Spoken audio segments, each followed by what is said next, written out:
I'm Dr. Disha Popat, consultant gynecologist at Saraswati Hospital, Bhopal. हर महीने आने वाले पीरियड्स को या तो हम एकदम ही इग्नोर कर देते हैं या फिर खुद से ही गूगल और इंस्टाग्राम को देख के ओवर डायग्नोस करते हैं कि मुझे PCOS है, इनफर्टिलिटी है, ज़्यादा पेन है, मतलब एंडोमेट्रियोसिस है। दोनों ही चीज़ें गलत हैं। As a gynaecologist day in and day out मेरे पास दोनों टाइप के पेशेंट्स आते हैं।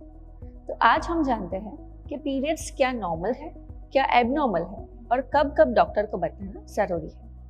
इंडियन सोसाइटी में अभी भी पीरियड्स के बारे में बहुत चर्चा नहीं होती और गायनेकोलॉजिस्ट को दिखाने की बात बहुत ही शर्मजनक गिनाई जाती है। तो let's talk about what are normal periods.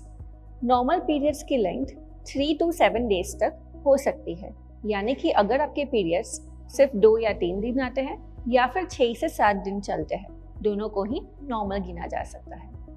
Similarly periods inter periods length 24 to 38 days तक नॉर्मल गिनते हैं, यानी कि अगर आपके पीरियड्स हर 24 दिन पे आते हैं या फिर आपके पीरियड्स हर 38 डेज पे आते हैं, दोनों ही केसेस में नॉर्मल गिने जाते हैं। हर महीने पीरियड्स सेम डेट को आना ज़रूरी नहीं है। फिर आती है अमाउंट ऑफ ब्लीडिंग। एक दिन में 3 से 6 पैड बिगड़ना नॉर्मल कंसिडर किया जा सकता है।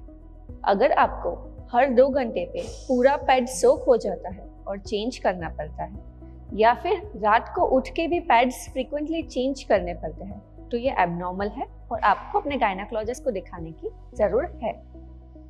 अगर आपकी ब्लीडिंग में फर्स्ट या सेकेंड डे पे कॉइन साइज यानी कि छोटे से 1 या 2 क्लॉट्स गिरते हैं, तो that is considered as a normal during periods. कि 1-2 दिन पहले थोड़ा सा बैक पेन होना नॉर्मल गिना जा सकता है, पर अगर पेन बहुत ज़्यादा है कि आपको कॉन्स्टेंटली पेन किलर्स की ज़रूरत पड़ रही है या फिर आप अपना रूटीन काम नहीं कर पा रहे हैं, तो उसको हम एबनॉर्मल गिन सकते हैं। अगर 2 साइकिल्स के बीच में कभी ब्लीडिंग आता है या फिर स्पॉटिंग आता है, तो उसको हम इंटरमेंस्ट्रुअल ब्लीडिंग बोलते हैं और उस प्रॉब्लम में डॉक्टर को बताना ज़रूरी हो जाता है। सच ये है कि हर इरेगुलर पीरियड्स PCOS नहीं होता, हर डिलेड पीरियड का कॉज इनफर्टिलिटी नहीं होता और हर पेन ड्यूरिंग पीरियड्स एंडोमेट्रियोसिस नहीं होता।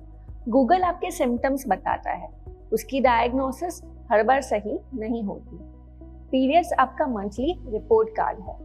इस हिसाब से आपकी पूरी हेल्थ का रिपोर्ट आपके पीरियड्स के साइकिल, पीरियड्स के इंटरवल और पीरियड्स के ब्लीडिंग से पता चल सकता है।